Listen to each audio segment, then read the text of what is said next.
तो हेलो बच्चों, आज हम लोग पढ़ने वाले हैं लाइफ प्रोसेसेस चैप्टर, जो कि क्लास 10 बायोलॉजी का फर्स्ट चैप्टर है। तो चलिए शुरू करते हैं इस चैप्टर को। तो ये चैप्टर शुरू होता है लिविंग ऑर्गेनिज्म को समझते हुए। तो लिविंग ऑर्गेनिज्म देखिए क्या होता है। जो भी ऑर्गेनिज्म लाइफ प्रोसेसेस करते हैं उन्हें हम लोग लिविंग ऑर्गेनिज्म कहते हैं। तो लाइफ प्रोसेस क्या होते हैं वो भी हम लोग समझेंगे, लेकिन बेसिकली लिविंग ऑर्गेनिज्म में 3 मेन कैरेक्टरिस्टिक्स होते हैं, आप याद रखिएगा। जो कि फर्स्ट होता है सेलुलर ऑर्गेनाइजेशन होता है, मेटाबॉलिज्म होता है और कॉन्शियसनेस होता है। सेलुलर ऑर्गेनाइजेशन मतलब उनमें सेल प्रेजेंट होते हैं और सेल एक साथ फॉर्म होकर एक सेल भी प्रेजेंट हो सकता है, फिर सेल बहुत सारे सेल मिलकर टिश्यू भी फॉर्म हो सकता है। लेकिन सेल होना जरूरी है कि cell is the basic structure and functional unit of living organism. तो सेल तो होना ही पड़ेगा। मेटाबॉलिज्म मतलब वो वेस्ट जनरेट करेगा, और कॉन्शियसनेस मतलब कि वो कॉन्शियस होंगे, मतलब in a state where a organism can sense and response to the changing environment. तो वैसे स्टेट में रहना पड़ेगा एक ऑर्गेनिज्म को लिविंग ऑर्गेनिज्म डिक्लेयर करने के लिए। तो एक नोट हम लोग का यहाँ पे है कि visible movement is not defining feature of living organism, plants and sleeping animals are also living. जैसे कि जो विजिबल मूवमेंट्स होते हैं ना लिविंग ऑर्गेनिज्म में, जैसे कि मैं या फिर आप अगर लिविंग है तो हम लोग मूवमेंट करते हैं, दिन भर मूवमेंट करते हैं। तो खाली इस हिसाब से कि एक कोई भी एक चीज़ नॉन लिविंग है क्योंकि वो मूवमेंट नहीं करता, हम लिविंग है क्योंकि हम मूवमेंट करते हैं, इससे हम लोग डिस्क्राइब नहीं कर सकते। क्योंकि जब प्लांट्स होते हैं या फिर हम ही जब सोए होते हैं तो हम तो कोई मूवमेंट उस समय कर नहीं रहते हैं जो विजिबल हो, लेकिन फिर भी हम लिविंग तो है ना। क्यों? क्योंकि हम लाइफ प्रोसेसेस उस समय भी कर रहे होते हैं। सेलुलर ऑर्गेनाइजेशन हमारे बॉडी में होता है, मेटाबॉलिज्म उस समय भी चल रहा होता है, रेस्पिरेशन उस समय भी चल रहा होता है। तो वो हम लोग आगे देखते हैं। तो नेक्स्ट अभी हम लोग आगे बढ़ते हुए देखते हैं कि वायरसेस क्या होते हैं। तो viruses is a connecting link between living and non living. It is inert outside the host. मतलब जो वायरसेस जो होते हैं ना, वो एक कनेक्टिंग लिंक फॉर्म करते हैं। मतलब वायरसेस को लिविंग भी डिक्लेयर किया जाता है और नॉन लिविंग भी। क्यों? क्योंकि वायरसेस के खुद का सेल नहीं होता है। तो जब वो बाहर रहता है तो सेल नहीं है, सेलुलर ऑर्गेनाइजेशन नहीं है, तो वो नॉन लिविंग है। और जब अंदर आ जाए तो उसको ह्यूमन बॉडी का सेल मिल जाता है, इसलिए उसको लिविंग डिक्लेयर कर दिया जाता है। फिर नेक्स्ट हम लोग बढ़ते हैं व्हाट आर लाइफ प्रोसेसेस पे। तो body of organism need continuous repair and maintenance which requires energy. तो हमारे बॉडी में कंटिन्यूस रिपेयर और मेंटेनेंस की प्रोसेस जरूर चाहिए, क्योंकि हमारे अंदर भी बहुत सारे ऐसे नुकसान हो रहे हैं जो कि हमें दिखाई नहीं दे रहे और उनका भी मेंटेनेंस बॉडी खुद ब खुद कर ही रहा है। जैसे कि हमारे बॉडी में जो स्टोमक है, स्टोमक की लाइनिंग को HCl हमेशा डिग्रेड कर रहा होता है। तो वो 2 से 3 दिन बाद, जो कि सप्ते में 2 दिन एक्चुअली होता है, तो वो 2 से 3 दिन बाद वो लगभग पूरा डिग्रेड होने लगता है। तो फिर एक नया लेयर फॉर्म होने लगता है, मतलब रिपेयर होना लगता है वो जो लाइनिंग है स्टोमक का। तो वो सप्ते में 2 से 3 बार होता है। तो उसी को रिपेयर एंड मेंटेनेंस करता है, तो उसमें भी एनर्जी चाहिए। अब ये एनर्जी मिलेगा कहाँ से? तो ये एनर्जी मिलता है लाइफ प्रोसेस से। तो all this process involve in this maintenance जो are called life processes. Example nutrition, हम लोग फूड को वो हम लोग एक्सप्लेन करते हैं। तो न्यूट्रिशन, रेस्पिरेशन, एक्सक्रीशन और ट्रांसपोर्टेशन भी हुआ। तो ट्रांसपोर्टेशन, ये चारों एक साथ मिला के लाइफ प्रोसेसेस फॉर्म करते हैं। तो अब देखिए ऑर्गेनिजम्स कितने प्रकार के होते हैं। तो यूनिसेलुलर और मल्टी सेलुलर। तो यूनिसेलुलर ऑर्गेनिज्म में जो उनका इंटायर बॉडी होता है ना, वो सरफेस के कांटेक्ट में रहता है with environment. No specialise structure for digestion, respiration and excretion. मतलब कि जब कोई भी ऑर्गेनिज्म का पूरा बॉडी ही उसके सरफेस के साथ अगर कनेक्टेड है, तो उसको क्या ज़रूरत है एक्स्ट्रा लंग्स पाने का या फिर कुछ पाने का? हो तो डिफ्यूजन की मदद से पूरा बॉडी ही जब इन्वायरमेंट के साथ सराउंडेड है, तो कांटेक्ट में है, तो वो डिफ्यूजन की प्रोसेस से ऑक्सीजन को निकाल भी लेता है, और डिफ्यूजन की प्रोसेस से जो भी उसको चाहिए, जो भी करना है उसका लाइफ प्रोसेस, वो कर लेता है डिफ्यूजन की प्रोसेस से। फिर आपका मल्टी सेलुलर ऑर्गेनिज्म, और मल्टी सेलुलर ऑर्गेनिज्म का होल बॉडी कभी भी इन्वायरमेंट के कांटेक्ट में नहीं रहता है। क्योंकि आप जैसे देखते होंगे हमारे ही अंदर का जो लंग्स है, तो लंग्स तो हमारे अंदर है, तो वो तो कभी इन्वायरमेंट के कांटेक्ट में इंटरनली भी नहीं है और एक्सटर्नली भी नहीं है। तो अब वैसे ऑर्गेनिज्म जिनके सारा बॉडी पार्ट्स या फिर सारा बॉडी इन्वायरमेंट के कांटेक्ट में नहीं है, उनको लीव करने के लिए स्पेशल स्ट्रक्चर्स नीडेड है, डिफरेंट फंक्शंस जो उनको प्रोवाइड करते हैं, जिसको हम लोग बेसिकली ऑर्गन्स कहते हैं, डिफरेंट ऑर्गन्स रिक्वायर्ड होते हैं। तो उसके बाद हम लोग आगे बढ़ते हैं न्यूट्रिशन पे। तो अब देखिए न्यूट्रिशन क्या होता है। तो process of taking food and utilising it, मतलब जब कोई ऑर्गेनिज्म फूड को लेता है और उसको यूटिलाइज करता है अपने एनर्जी प्रोड्यूस करने के लिए, जिसको हम लोग एनर्जी करेंसी एटीपी बोलते हैं, तो उसको हम लोग कहते हैं कि न्यूट्रिशन हुआ है बॉडी में, which is needed to maintain state और order of a human body. ATP बनेगा तभी कोई भी चीज़ अगर नुकसान हो रहा है, वह कोई भी ट्रांसपोर्टेशन करना है, कुछ भी करना है, तो उसमें मदद मिल पाएगा, स्टेट और ऑर्डर मेंटेन हो पाएगा। अब न्यूट्रिशन देखिए, न्यूट्रिशन दो टाइप का होता है, एक होता है ऑटोट्रॉपिक, एक होता है हेट्रोट्रॉपिक। तो ऑटोट्रॉपिक न्यूट्रिशन मतलब can make their own food from simple inorganic substances like CO2 and H2O. Example, plants and some bacteria like cyanobacteria. मतलब ऑटोट्रॉपिक का मतलब कि वो लोग ऐसे ऑर्गेनिज्म जो कि खुद का फूड खुद ही बना सकते हैं, जैसे कि प्लांट्स हो गया, वो इनऑर्गेनिक सब्सटेंसेस CO2 H2O को सनलाइट की प्रेजेंस में, क्लोरोफिल की प्रेजेंस में, लीव में यूज़ करके वो क्या बनाता है, फूड बनाता है, कार्बोहाइड्रेट बनाता है, जो कि आपका स्टार्च के फॉर्म में स्टोर होता है। तो और साइनोबैक्टीरिया, कुछ कुछ बैक्टीरिया भी होते हैं जो कि खुद का फूड खुद बना सकते हैं यूजिंग इनऑर्गेनिक सोर्स। एक चीज़ है इनऑर्गेनिक सोर्सेस। तो हेट्रोट्रॉफिक अब डिपेंड डायरेक्टली और indirectly on autotrophs, animals and fungi. अब यहाँ पर डायरेक्टली और इनडायरेक्टली क्यों लिखा है आप सोच रहे होंगे। तो इधर डायरेक्टली का मतलब होता है कि पकड़ लीजिए हम ह्यूमंस हैं, हमने एक प्लांट को खाया, तो हम डायरेक्टली प्लांट पे डिपेंडेंट है। और एक शेर है, अब शेर ने हमें खाया, फिर एक डियर ने प्लांट को खाया और शेर ने डियर को खाया। तो शेर, तो जो डियर को भी एनर्जी है वो तो प्लांट से ही मिला है, और शेर को भी तब जो एनर्जी है वो डियर से मिल रहा है, और डियर को बेसिकली एनर्जी कहाँ से मिला है, प्लांट से मिला है। तो इनडायरेक्टली तो शेर को भी प्लांट से ही ना मिला है, ऑटोट्रॉप जो कि एक ऑटोट्रॉप है उसी से ना एनर्जी मिला है, तो इसलिए इनडायरेक्टली और डायरेक्टली लिखा हुआ है। एग्जाम्पल एनिमल्स और फंजाई। तो अब देखिए ये फोटोसिंथेसिस का रिएक्शन दिया हुआ है, लाइट के प्रेजेंस में फॉर्मेशन ऑफ फूड। फोटो का मतलब लाइट और सिंथेसिस का मतलब formation of food.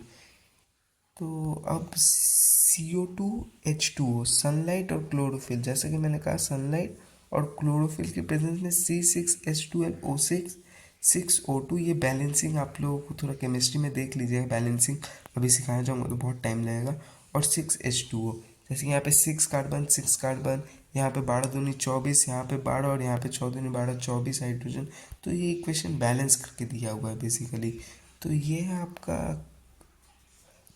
Carbon dioxide जो कि एक इनऑर्गेनिक सोर्स है, और ये हाइड्रोजन है, मतलब वाटर है, जो कि आपका कार्बोहाइड्रेट C6H12O6 जो कि ग्लूकोज है, और ऑक्सीजन और H2O बना रहा है। तो देखिए CO2 रिड्यूस हुआ है ग्लूकोज। CO2 रिड्यूस क्यों हुआ है, क्योंकि देखिए यहाँ पे कार्बन एक था और ऑक्सीजन दो थे, पर यहाँ पे कार्बन 6 हो गया, ऑक्सीजन 6 ही है, हाइड्रोजन 12 हो गए हैं अब। मतलब पहले था कि ऑक्सीजन कार्बन से डबल था, अब कार्बन और ऑक्सीजन बराबर हो गए हैं और हाइड्रोजन 12 आ गए हैं। मतलब इसका क्या हुआ, एडिशन ऑफ हाइड्रोजन और रिमूवल ऑफ ऑक्सीजन। तो इसमें क्या हुआ है, इसका रिडक्शन हुआ है, हम लोग देख ही रहे हैं। और ये H2O और H2O में रिस्पेक्टिवली टूट गया है। ये H2O बेसिकली टूटता है आपका O2 और 4H में। अब जो ये ग्लूकोज है वो स्टोर्ड है स्टार्च इन प्लांट्स, वो प्लांट्स में स्टार्च की तरह और एनिमल्स में ग्लाइकोजन की तरह स्टोर किया जाता है। अब देखिए डेजर्ट प्लांट्स, यहाँ पे एक नोट है, मतलब ये इंपॉर्टेंट है थोड़ा। Desert plants take CO2 at night and make it intermediate products organic acid, later this product is use to make sugars and presence of light. अब ऐसा क्यों डेजर्ट प्लांट्स में अलग क्यों होता है, तो जैसा कि आप लोगों को पता है डेजर्ट प्लांट्स कैसे प्लांट्स हैं जो कि डेजर्ट में उगाया जा रहा है, तो डेजर्ट में उगाया जा रहा है तो ऑब्वियसली उनमें आपका वाटर कम मिलता है डेजर्ट्स में, तो वाटर कम होगा, और अगर वो दिन में आपका CO2 लेना चाहे तो उन्हें स्टोमाटा खोलना पड़ेगा, तो वो CO2 तो ले लेंगे पर बदले में पानी लॉस हो जाएगा। तो पानी भी तो एक एसेंशियल इंग्रेडिएंट है ना आपका फोटोसिंथेसिस करने के लिए, और CO2 भी है। तो अगर एक मिल रहा है तो एक का लॉस हो जा रहा है, तो ये तो गलत बात हो रही है। तो इसी का उपाय लगाने के लिए प्लांट्स ने रात को ही CO2 लेना, डेजर्ट प्लांट्स ने बेसिकली रात को ही CO2 लेना शुरू कर दिया, क्योंकि रात को अगर वो CO2 लेते हैं तो सनलाइट तो नहीं है, तो सनलाइट नहीं है तो आपका ट्रांसपीरेशन कम होगा, और CO2 वो लोग फटक फटक फटक फटक लेके आपका स्टोमाटा बंद कर देंगे। और वो CO2 गैसियस के स्टेट में है, तो गैसियस स्टेट में तो वो स्टोर हो नहीं सकता है प्लांट में, तो उसको ऑर्गेनिक एसिड के फॉर्म में कन्वर्ट कर दिया जाता है, जो कि आपका लेटर फिर सुबह जब होता है तो वो लोग तोड़ के उसमें से CO2 निकाल के बाकी अपने काम में लगा देते हैं, फोटोसिंथेसिस के काम में। तो अब देखिए, मॉल्स हाफ लीफ एक्सपेरिमेंट है एक, और यहाँ पे एक है वेरीगेटेड लीफ एक्सपेरिमेंट। तो वेरीगेटेड लीफ एक्सपेरिमेंट में ये दिखाया जाता है कि जो एक लीफ का पार्ट जिसमें कि क्लोरोफिल है, जैसे कि यहाँ पे ये है, खाली उसी में फोटोसिंथेसिस होगा। तो इसके लिए पहले हम लोग H2O में वाटर बाथ कराते हैं प्लांट्स का, ताकि वो थोड़ा साफ सफाई हो जाए। फिर अल्कोहल बाथ कराते हैं ताकि जो ग्रीन कलर होता है आपके प्लांट में, क्लोरोफिल का ग्रीन कलर होता है, वो हट जाए। उसके बाद हम लोग I2 सोल्यूशन मतलब आयोडीन, ये I2 मतलब आयोडीन सोल्यूशन में उसको डिप करते हैं, क्योंकि आयोडीन सोल्यूशन में जब हम लोग डीप करेंगे ना प्लांट को, तो जहाँ जहाँ पे स्टार्च होगा वहाँ वहाँ पे कलर ब्लू ब्लैक में चेंज हो जाएगा। ऐसा क्यों होता है? तो ऐसा इसलिए होता है क्योंकि आयोडीन का यही प्रॉपर्टी है कि वो स्टार्च के प्रेजेंस को शो करने के लिए ब्लू ब्लैक में चेंज हो जाता है, और जहाँ पे नो स्टार्च होगा वहाँ पे पहले जैसे येलो था, यहाँ पे वैसे ही अब भी येलो है, और जो ब्लू ब्लैक में कन्वर्ट हुआ है मतलब स्टार्च है। और यहाँ पे हम लोग एक और चीज़ नोटिस कर सकते हैं कि जो पार्ट ग्रीन था पहले, वही पार्ट, जो पार्ट यहाँ पे ग्रीन था, वही पार्ट लास्ट में आयोडाइन सोल्यूशन में आपका ब्लू ब्लैक टर्न हुआ है। तो hence we can say that the part which is containing only chlorophyll will produce starch, यानी कि फूड। तो अब देखिए इधर एक है मॉल्स का हाफ लीफ एक्सपेरिमेंट। तो मॉल्स का हाफ लीफ एक्सपेरिमेंट में होता है कि एक पत्ती है, पत्ती को हम लोग आपके एक टेस्ट ट्यूब है, ऐसे कुछ भी एक टेस्ट ट्यूब जैसा कंटेनर टाइप में उसको डालते हैं, और यहाँ पे ये एक रुई है, इस रुई में हमने के ओ एच एक CO2 का एब्जॉर्बिंग एजेंट है, मतलब वो CO2 को एब्जॉर्ब कर लेता है। और ऊपर जो आधा पार्ट है लीफ का, उधर तो CO2 मिल रहा है एक्सटर्नल इन्वायरमेंट से, पर अंदर CO2 नहीं है। तो ऊपर वाला पार्ट में तो स्टार्च फॉर्मेशन होगा, लेकिन नीचे वाले पार्ट में स्टार्च फॉर्मेशन नहीं होगा। तो इससे हम लोग ये प्रूफ कर सकते हैं कि आपका carbon dioxide is an essential ingredient for photosynthesis. अब नेक्स्ट हम लोग पढ़ते हैं स्टोमाटा के बारे में। तो स्टोमाटा ही वो मेन अस्त्र है प्लांट का, जिससे कि वो ट्रांसपीरेशन भी करता है, एक्सचेंज ऑफ गैसेस भी करता है, सब इसी स्टोमाटा से करता है वो। तो max gas exchange in plants occur through stomata.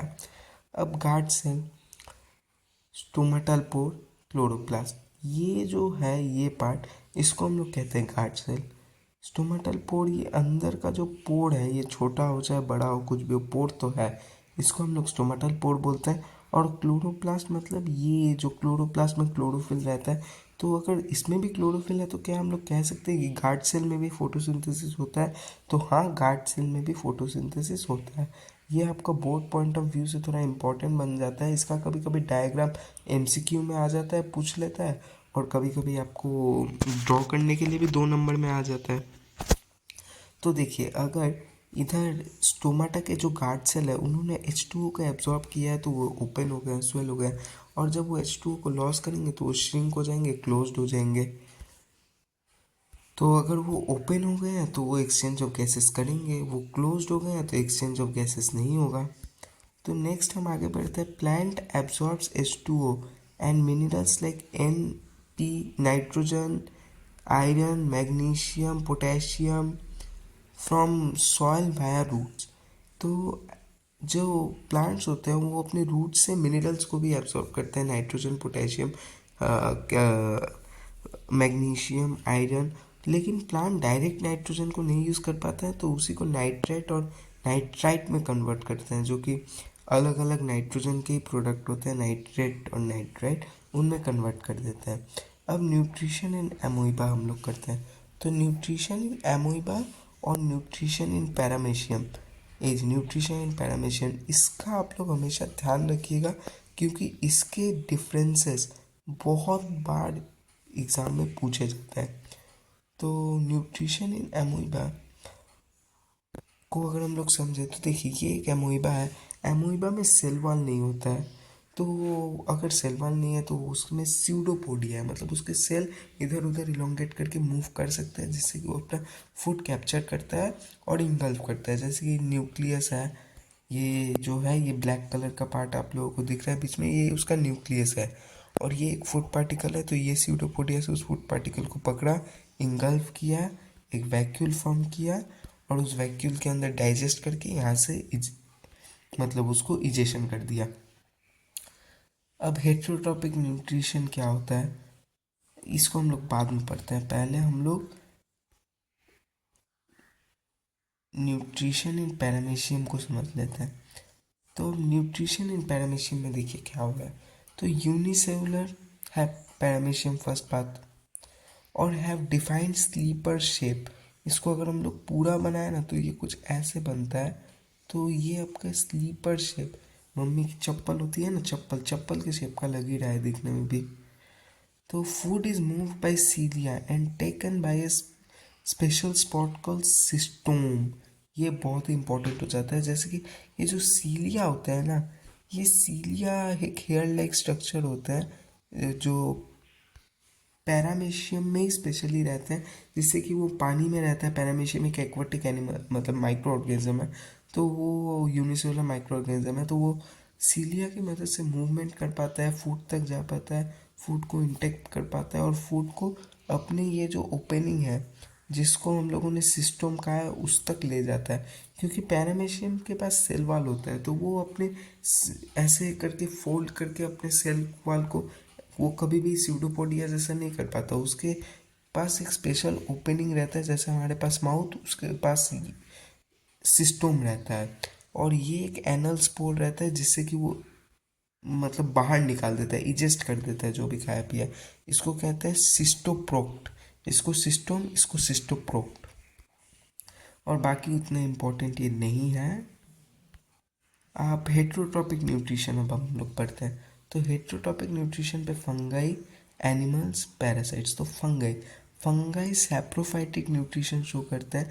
Saprophytic nutrition ऐसा न्यूट्रिशन होता है जिसमें कि आपका वो डेड और डिकेइंग मैटर को बाहर, बॉडी के बाहर डाइजेस्ट करके अंदर लेते हैं उसके न्यूट्रिएंट्स को खाली।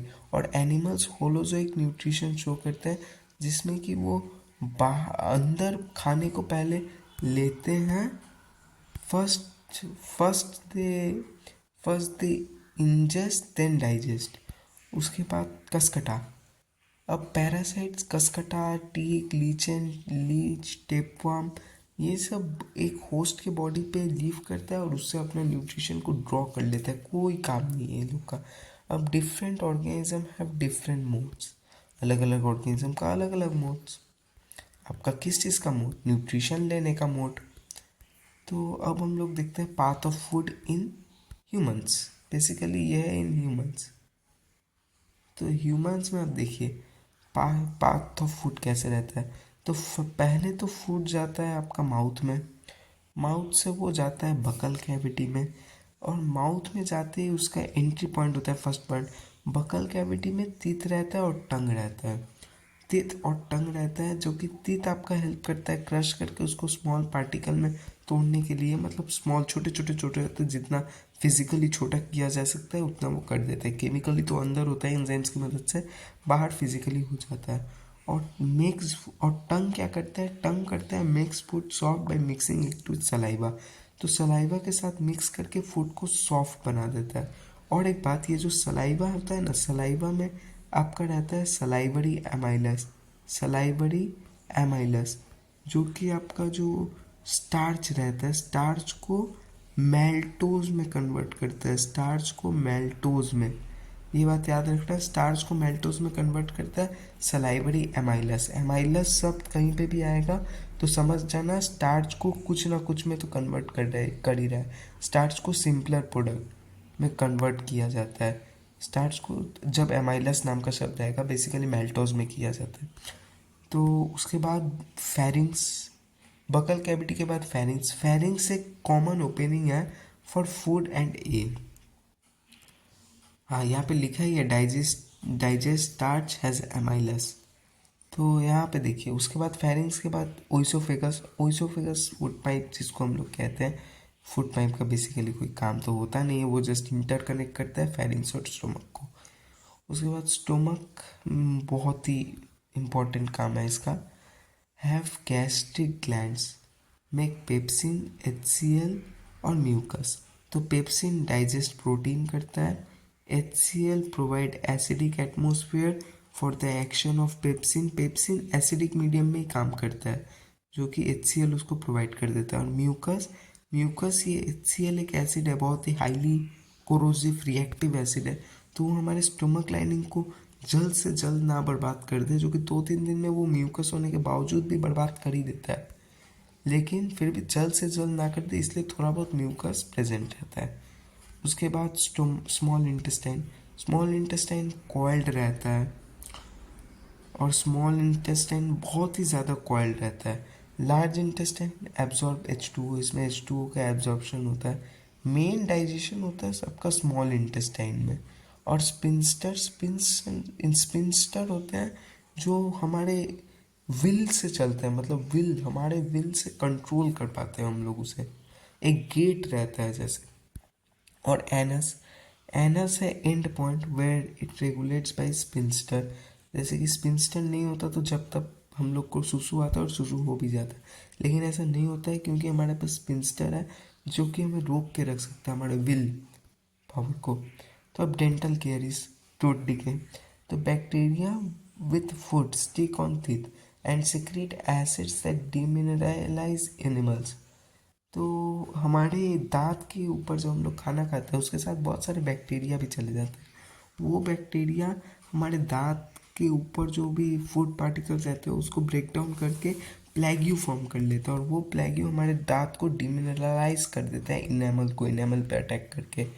जो कि ब्रशिंग करने से, ब्रशिंग में टूथपेस्ट यूज़ होता है। टूथपेस्ट एक बेसिक सब्सटेंस है, तो अगर वो एसिडिक टर्न हुआ है हमारा माउथ, तो अगर हम लोग टूथपेस्ट से टर्न करेंगे बेसिक, तो न्यूट्रलाइजेशन रिएक्शन के तहत वो आपका H2O, और न्यूट्रलाइजेशन रिएक्शन में क्या होता है, एक सॉल्ट फॉर्म हो जाएगा, सॉल्ट और H2O, जो कि फिर हमारे बॉडी में चला जाएगा। हार्मफुल कुछ इफेक्ट नहीं है, न्यूट्रलाइज हो गया। उसके बाद हम लोग देखते हैं स्मॉल इंटेस्टाइन। स्मॉल इंटेस्टाइन को थोड़ा डिटेल में पढ़ते हैं।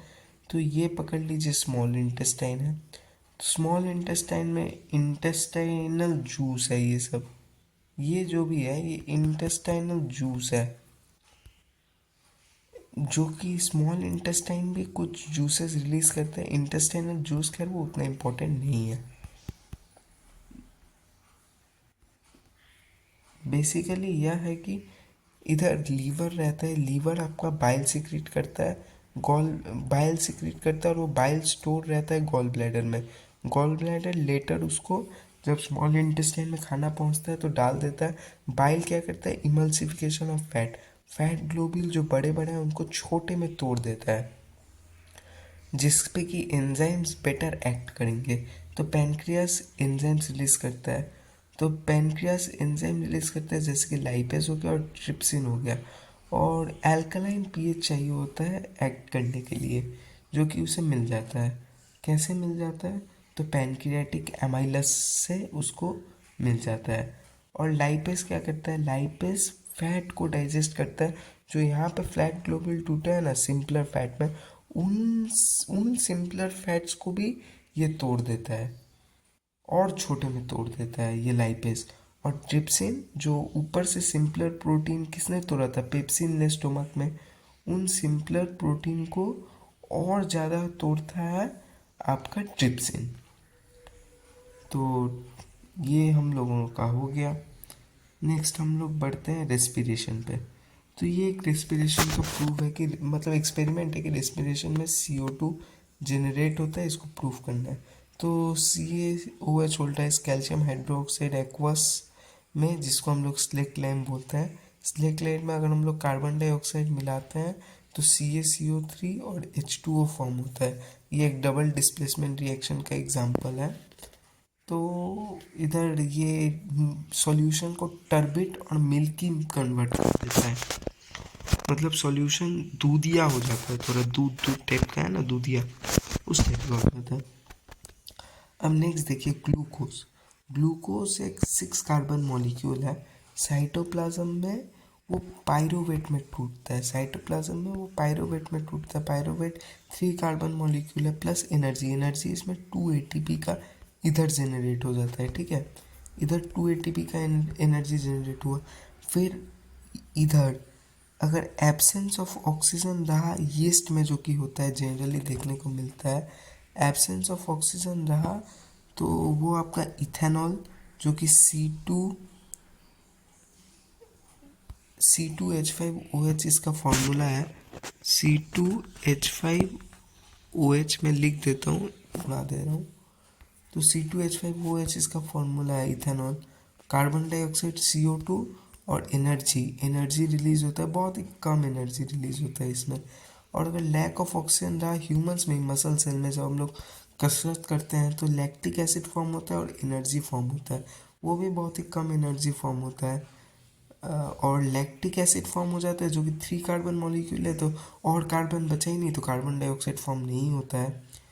तो अगर ऐसा टाइप का क्वेश्चन आ जाए कि state process of respiration in which no carbon dioxide is form, तो आप लोग ये बता सकते हैं लैक्टिक एसिड फर्मेंटेशन का मतलब लैक्टिक एसिड मेकिंग का process muscle cell of humans.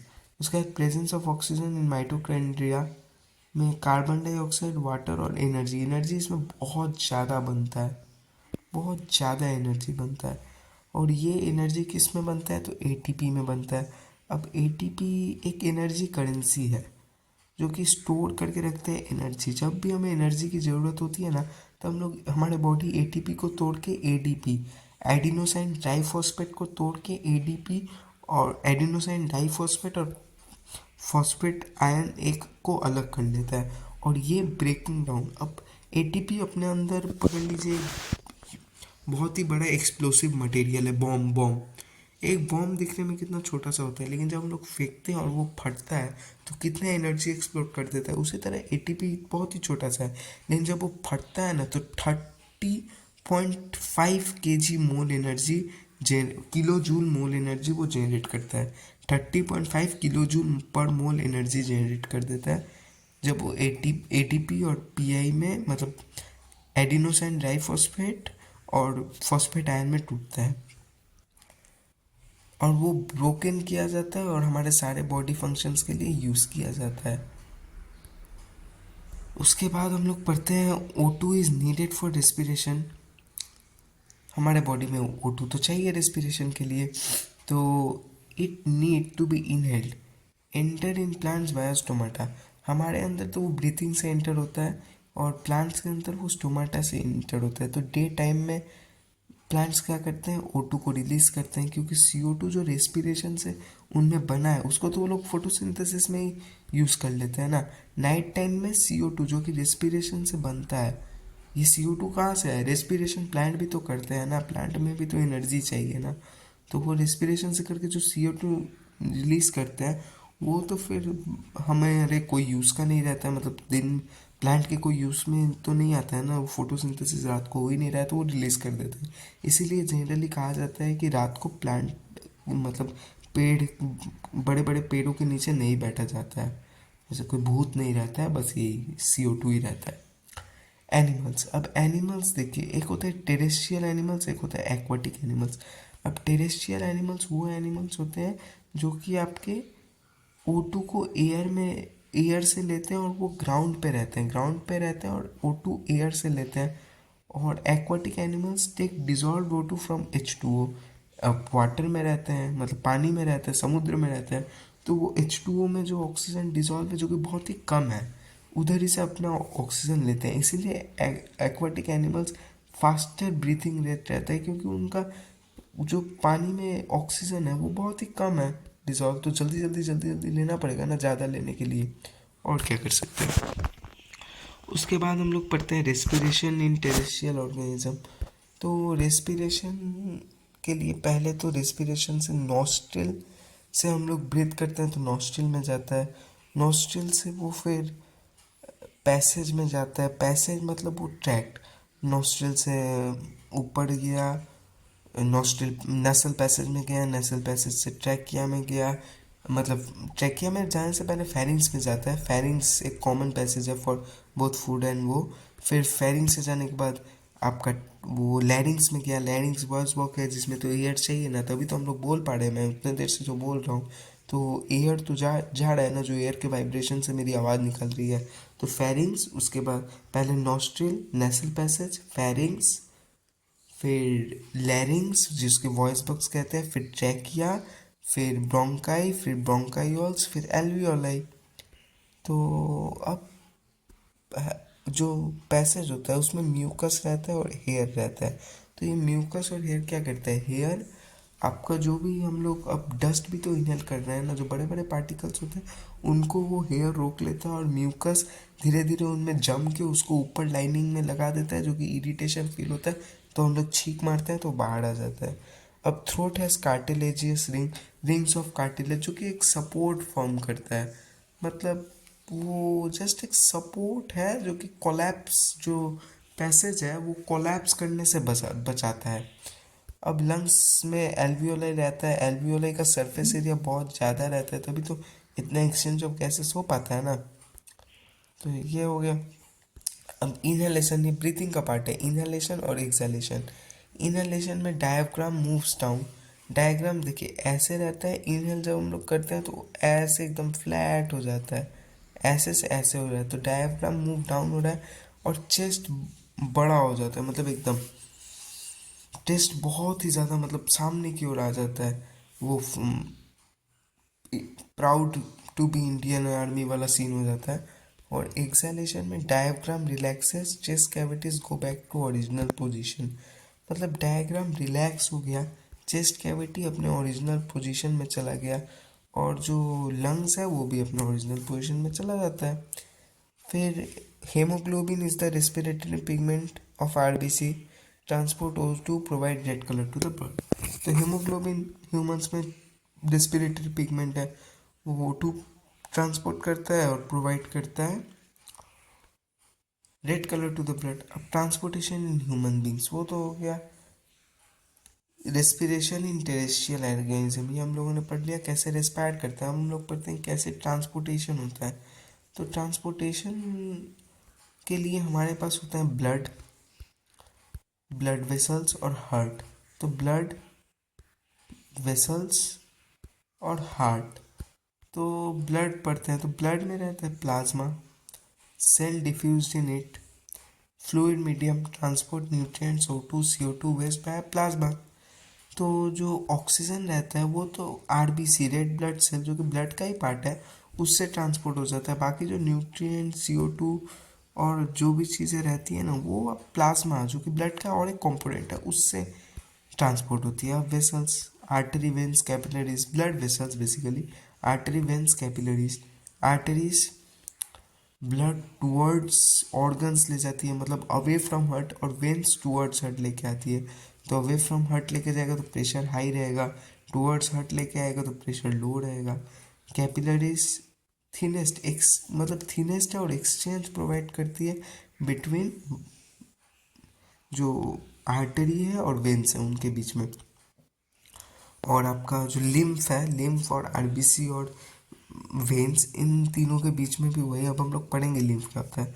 तो हार्ट देखिए, हार्ट एक 4 चेम्बर्ड मस्कुलर ऑर्गन रहता है, साइज आवर फिस्ट, हमारे मुट्ठी के बराबर का साइज का होता है, 4 चेम्बर्ड मस्कुलर ऑर्गन होता है, जिसमें कि हमारा 2 स्मॉल आर्ट्रिया होता है, एट्रियम कहते हैं, और 2 लार्ज वेंट्रिकल्स, वेंट्रिकल्स कहते हैं।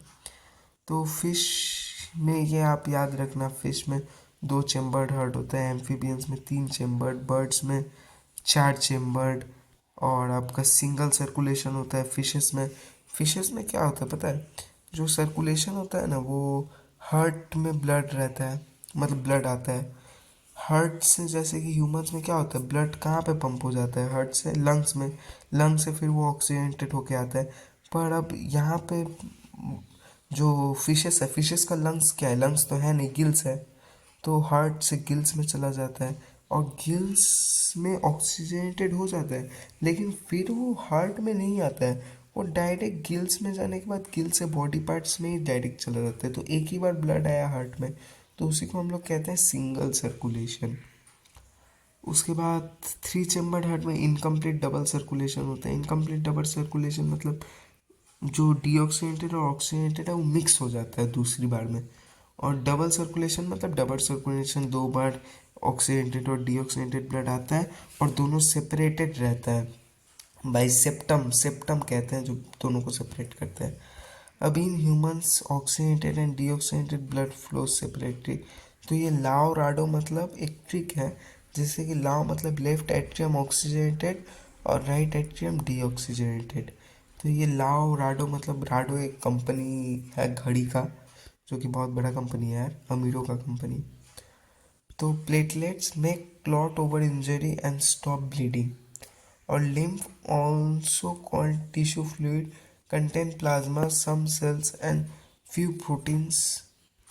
तो lymph क्या करता है, जो हर एक सेल्स तक जो ट्रांसपोर्ट करना पड़ता है ना ऑक्सीजन, वो मेन काम ब्लड थोड़े करता है, ब्लड से लिम्फ में चला जाता है जो भी ऑक्सीजन ये वो है, और लिम्फ पूरे सेल्स में देने के बाद वो डीऑक्सीजनेटेड हो गया, तो वो फिर वेन्स में चला जाता है।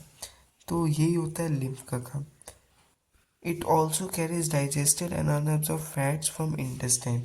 लिम्फ जो इंटेस्टाइन से अनएब्जॉर्ब फैट्स है, और जो भी है ना फैट्स वैट्स, वो सब इंटेस्टाइन से लिम्फ ही लेके जाता है। फिर हम लोग पढ़ते हैं ट्रांसपोर्टेशन इन प्लांट। तो अब ट्रांसपोर्टेशन इन प्लांट्स में हम लोग पढ़ेंगे soil is the nearest and richest source of raw material. Plants के पास क्या है, वो अपना जो भी नीड है ना, ट्रांसपोर्टेशन मतलब जो भी अपना नीड है, वाटर मिनरल, ये सब को सॉइल से लेता है। सॉइल से लेने के लिए ट्रांसपोर्ट करना पड़ेगा। तो अब एक प्लांट में जो ये रूट्स है ना, रूट्स रूट्स की मदद से वो वाटर वाटर को लेता है। फिर यहाँ पे ट्रांसपिरेशन पुल, जो कि ट्रांसपिरेशन से वाटर लॉस हुआ है, तो लॉस हुआ है ऊपर से, ऊपर कम है नीचे ज़्यादा है, तो हायर टू लोअर मूव करेगा, मतलब यहाँ से यहाँ, यहाँ से यहाँ, यहाँ से यहाँ, और धीरे धीरे ऊपर मूव करते करते लीफ तक पहुँच जाएगा। और ऐसे ही ये कंटिन्यूस साइकिल होते रहता है। और 99% तो आपका जो भी वाटर वो लेता है ना, वो ट्रांसपीरेशन के माध्यम से उड़ ही जाता है। खाली 1% वाटर ही बच जाता है, जो कि प्लांट अपने कार्यक्रम के लिए, फोटोसिंथेसिस के लिए यूज़ करता है। उसके बाद हम लोग पढ़ते हैं नाइट में क्या होता है। नाइट में रूट प्रेशर बनता है, ऊपर से ट्रांसपीरेशन से पानी उड़ गया, नीचे कम है, ऊपर कम है, नीचे ज़्यादा है, तो धीरे धीरे बढ़ता है, उसी को कहते हैं रूट प्रेशर। फिर आपका xylem, xylem mainly tracheids and vessels. हाँ, मैं ये मानता हूँ कि इसमें जाइलम पैरेन्काइमा, जाइलम स्केलेन्काइमा भी रहता है, बट वो अभी के लिए इम्पोर्टेंट नहीं है। तो जाइलम ट्रैकाइड्स और vessels transport H2O minerals from roots to stem. तो ये H2O और मिनरल्स रूट से स्टेम तक लेके जाता है, और इसका मूवमेंट यूनिडायरेक्शनल होता है। और जो फ्लोएम है वो सीव ट्यूब और कंपेनियन सेल, हाँ फ्लोएम में भी फ्लोएम पैरेन्काइमा, फ्लोएम स्केलेन्काइमा रहता है। फ्लोएम पैरेन्काइमा लिविंग है, स्केलेन्काइमा सपोर्ट देता है, स्ट्रॉन्ग है, वो बात का बात है। अभी हम लोग पढ़ते हैं कि transports food amino acid from leaf to, मतलब जो भी फूड बना है ना लीफ में, उसको वो अलग अलग जगह तक, रूट्स तक, यहाँ तक, वहाँ तक, अलग अलग जगह तक वही मूव कराता है। जो भी आपका फ्लोएम होता है ना, वही मूव कराता है, ऊपर नीचे हर जगह। तो इसका बाई डायरेक्शनल मूवमेंट है फ्लोएम का, और जाइलम का यूनि डायरेक्शनल। अब एक्सक्रीशन इन ह्यूमन बींग्स।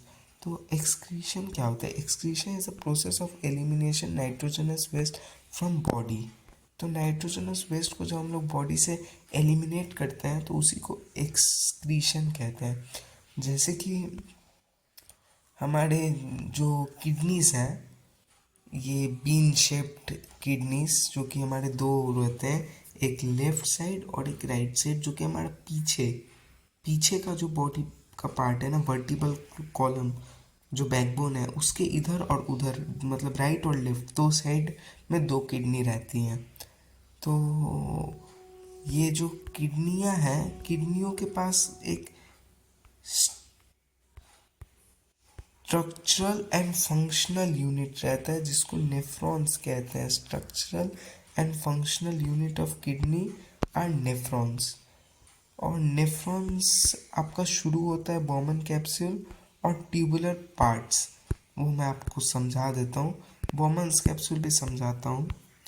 देखिए यहाँ पे जो ये पहले मिटा लेता हूँ, फिर यहाँ पे जो ये नेफ्रॉन का एक डायग्राम दिया हुआ है, यहाँ पे आप ठीक से समझिएगा। ये है रेनल आर्टरी, मतलब एक आर्टरी है जो कि ऑक्सीजनेटेड ब्लड लेके आई है। तो यहाँ से ये ब्लड गया बोमन्स कैप्सूल में। ये जो कप शेप्ड का आपको दिखाई दे रहा है ना, ये सब मिटा के आपको दिखाता हूँ अच्छे से। ये वाला जो कप शेप्ड टाइप का वहाँ पे है, तो उसी को हम लोग कहते हैं बोमन्स कैप्सूल। यहाँ पे इतने प्रेशर से ब्लड जाता है ना कि यहाँ से जो भी छोटे छोटे पार्टिकल्स रहते हैं, बड़े बड़े तो नहीं पर छोटे छोटे, glucose, amino acid, salts, water, वो सब इस पाइप के थ्रू वो मतलब बोमन्स कैप्सूल के पार हो जाते हैं। इसको तो हम लोग यहाँ पे ग्लोमेरुलस कहते हैं, जहाँ पे बहुत सारा रेनल आर्टरी का मतलब गुच्छा फॉर्म होता है। उसके बाद यहाँ से ये सब तो यहाँ चला गया, लेकिन इसके बाद यहाँ से जो चीज़ें निकल गई हैं ना पूरा प्रेशर से ब्लड आने के कारण, तो इसे कहते हैं, ये पार्ट जो ये पार्ट है ना, ये पार्ट नेफ्रॉन का, इसको हम लोग कहते हैं proximal convoluted tubule. Proximal convoluted tubule. और ये जो पार्ट है इसको हम लोग कहते हैं loop of Henle. Loop of Henle. और ये जो पार्ट है इसको हम लोग कहते हैं डिस्टिल्ड कॉन्वुलेटेड ट्यूब्यूल। और ये जो पार्ट है इसको हम लोग कहते हैं कलेक्टिंग डक्ट। तो ये प्रॉक्सिमल कॉन्वुलेटेड ट्यूब्यूल में तो आपका जितना भी मतलब वो मतलब जो निकलना था वो निकल जाता है इधर प्रेशर से आने के कारण। ये लूप ऑफ हेनले में वो फिर यहाँ पे वेन्स में, आर्टरीज में वो फिर चला जाता है, जो भी रिक्वायरमेंट रहता है इंपॉर्टेंट चीज़ों का, glucose, amino acid, H2O, salt, ये सब फिर चले जाते हैं। और जो बाकी बचा हुआ वेस्ट रहता है वो डिस्टिल्ड कॉन्वुलेटेड ट्यूब्यूल। थोड़ा बहुत तो लूप ऑफ हेनले में होता है और थोड़ा डिस्टिल्ड कॉन्वुलेटेड ट्यूब्यूल में डिस्टिल होके आपका कलेक्टिंग डक्ट में जाके फिर वो लेटर यूरे, यहाँ पे जो इस डायग्राम में दिया हुआ है यूरेटर, यूरेटर से चल के यूरिनरी ब्लैडर में जाके यूरेथ्रा से बाहर आ जाता है। तो यही पूरा प्रोसेस होता है नेफ्रॉन्स में। कि नेफ्रॉन्स में पहले एक बार और रिकैप दे देता हूँ मैं फटाफट से। नेफ्रॉन्स में पहले तो ब्लड गया रेनल आर्टरी, रेनल आर्टरी से बोमन्स कैप्सूल, बोमन्स कैप्सूल में ये जो ब्लड का गुच्छा है इसको कहते हैं ग्लोमेरुलस।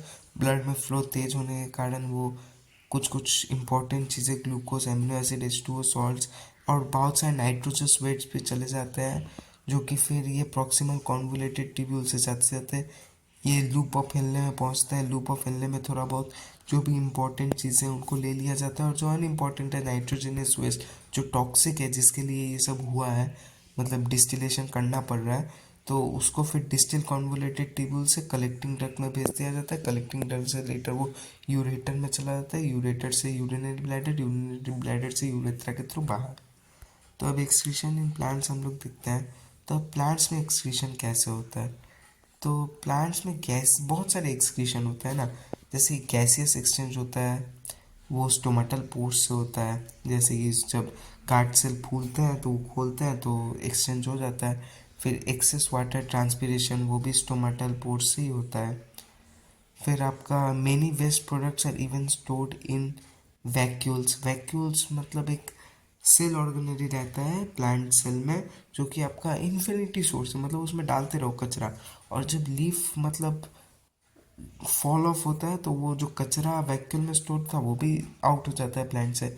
फिर वेस्ट में भी स्टोर्ड इन रेजिन एंड गम, मतलब प्लांट का जो रेजिन और गम है ना, जिससे हम लोग इतना पैसा कमा लेते हैं कोई कोई इंडस्ट्रीज, वो प्लांट का एक वेस्ट है जो ओल्ड जाइलम में स्टोर करके रखता है प्लांट। उसी को हम लोग बहुत सारे इंडस्ट्रीज यूज़ करती हैं डिफरेंट कामों के लिए।